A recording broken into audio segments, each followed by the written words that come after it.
Hello बच्चों, let's read out the question first. So basically इस question में हमें एक पैसेज गिवन है और उस पैसेज से रिलेटेड एक क्वेश्चन गिवन है। ठीक है, सो पैसेज में गिवन क्या है? सो स्टार्टिंग में हमें बोल रहा है कि कैपेसिटर है। ठीक है, सो वो जो एनर्जी स्टोर करता है वो 1/2 ऑफ क्यूबी के इक्वल होती है, जिसको हम 1/2 ऑफ सी वी स्क्वायर बोल सकते हैं और 1/2 ऑफ क्यू स्क्वायर बाय सी बोल सकते हैं। Now this is very important. जब दो कैपेसिटर्स को चार्ज किया जाता है डिफरेंट पोटेंशियल पे, ठीक है, फिर उन्हें हम कनेक्ट कर देते हैं बाय ईच अदर। सो जो चार्जेस फ्लो होता है वो हाइयर पोटेंशियल से लोअर पोटेंशियल पर रहने वाला जो कैपेसिटर है उसकी तरफ फ्लो होता है। और ये प्रोसेस जब तक चालू रहता है जब तक कि एक कॉमन पोटेंशियल ना मिल जाए, that is V equals to C1V1 plus C2 V2 by C1 plus C2 की। ठीक है, सो उसी के फर्दर में क्या बोल रहा है, यदि उसमें कोई भी लॉस्ट नहीं होता है प्रोसेस में किसी भी एनर्जी का, but still there some loss of energy, so उस टाइम पर du equals to C1 C2 V1 minus V2 whole square by 2 C1 plus C2 हो जाता है।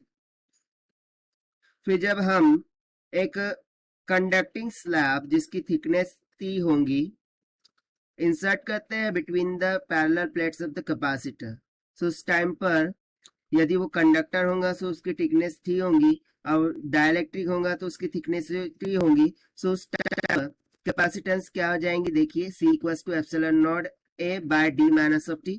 ये तब होगा जब कंडक्टर स्लैब होंगी, और जब हम डाइलेक्ट्रिक स्लैब इंसर्ट करेंगे तो उस टाइम पर कैपेसिटेंस का फॉर्मूला कुछ ये हो जाएगा, that is C is equals to epsilon not A divided by D minus of T 1 minus of 1 by K, जहां पर कि आपको डाइलेक्ट्रिक कांस्टेंट देखने को मिल जाता है। सो देखिए अब बेसिकली क्वेश्चन क्या पूछ रहा है, देखिए for question two statements are given, one labelled assertion and other as reason. ठीक है, यहाँ पर दो स्टेटमेंट्स गिवन है, एक असर्शन है सो दूसरा उसका रीजन शो कर रहा है। सो हमें देखना होगा कि स्टेटमेंट पैसेज के अकॉर्डिंग ट्रू है या फिर फॉल्स है, और फिर उसके अकॉर्डिंग जो हमें ऑप्शंस गिवन होंगे A, B, C and D, तो इसमें से राइट ऑप्शन को चूज करना है। सो देखिए असर्शन की स्टेटमेंट में क्या बोल रहा है, when two condensers charged to different potential are connected to each other, charge flows from the one at higher potential to other at lower potential।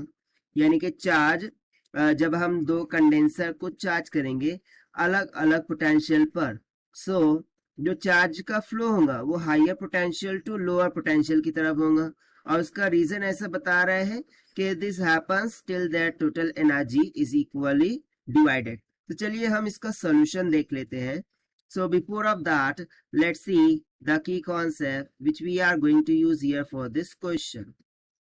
So basically we know that जब हमारे पास कोई दो bodies हो वो दोनों को different different potential पर रखा जाए, सो जो हाइयर पोटेंशियल पर बॉडी होती है वो लोअर पोटेंशियल की तरफ क्या करती है, एनर्जी को फ्लो करती है, जिसको हम बोल देते हैं simply conservation of energy, right. So हम इसी कॉन्सेप्ट का यहाँ पर हम यूज करेंगे, that is conservation of energy. ठीक है, and this will happen tills the equilibrium condition, जब तक के इक्विलिब्रियम कंडीशन रीच नहीं हो जाती तब तक के ये जारी रहेगा। अब इक्विलिब्रियम कंडीशन मींस व्हाट, दोनों बॉडी का जो भी एनर्जी है वो सेम हो जाए। ठीक है, सो चलिए अब इसके अकॉर्डिंग हम सोल्यूशन देखते हैं। सो देखिए यहाँ पर स्टेटमेंट फर्स्ट में जो बोला गया है कि दो कंडेंसर है, सो लेट्स सपोज कि मेरे पास एक C1 कंडेंसर है और ये मेरे पास दूसरा कंडेंसर है C2। ठीक है, अब मैंने C1 को पोटेंशियल दिया है V1 और C2 को पोटेंशियल दिया है V2, और इन दोनों को मैंने चार्ज किया है इन डिफरेंट पोटेंशियल पर।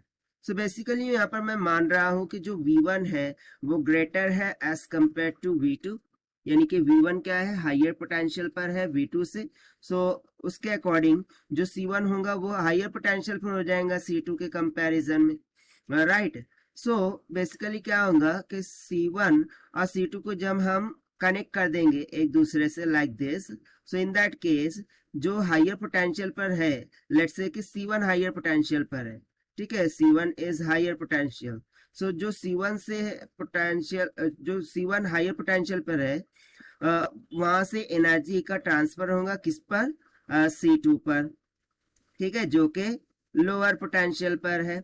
और ये कब तक के जारी रहेगा, जब तक कि हमें according to concept equilibrium condition नहीं मिल जाती, ठीक है। और ये ट्रांसफर ऑफ एनर्जी किस कारण से हो रहा है, कंजर्वेशन ऑफ एनर्जी से। और देखिए इससे रिलेटेड हमने ऑलरेडी पैसेज में भी देखा था, देखिए यहाँ पर क्लियरली मेंशन्ड है पैसेज में, when two capacitors charged to different potentials are connected with each other, charge flows from the capacitor at higher potential to the capacitor at lower potential till a common potential V is reached, जो किसके equal था, V equals to C1 V1 plus C2 V2 by C1 plus C2, ठीक है। सो इस statement के according हमारा assertion तो correct हो गया। सो यहाँ पर देखिए सिंपली हम बोल सकते हैं कि जो असर्शन में बोला गया था वो तो एकदम एब्सोल्युटली ट्रू है। और देखिए ये कब तक जारी रहेगा, जब तक कि एक कॉमन पोटेंशियल न मिल जाए, जो कि हमें किसके इक्वल गिवन है पैसेज के according, C1 V1 plus C2 V2 divided by C1 plus C2 के, ठीक है। और इसी को हम क्या बोल रहे हैं, इक्विलिब्रियम कंडीशन। और यही चीज हमें देखिए रीजन में बोला है, this happens till that total energy is equally divided, क्योंकि इक्विलिब्रियम कब फॉर्म होती है, जब जो टोटल एनर्जी है वो दोनों में इक्वली क्या हो जाएंगी, डिवाइड हो जाएंगी। और ये कब होगा, जब हमें एक कॉमन पोटेंशियल मिल जाएगा, जो कि यहाँ पर हमने लिख दिया है C1 V1 plus C2 V2 divided by C1 plus C2 के। तो यहाँ से जो रीजन है वो भी हमारा क्या आ जाएगा, ट्रू निकल के आ जाएगा, ठीक है। सो ये हो जाएगा हमारा बेसिक सा solution for this question, and this we have solved by using the conservation of energy concept. Now let us take the option.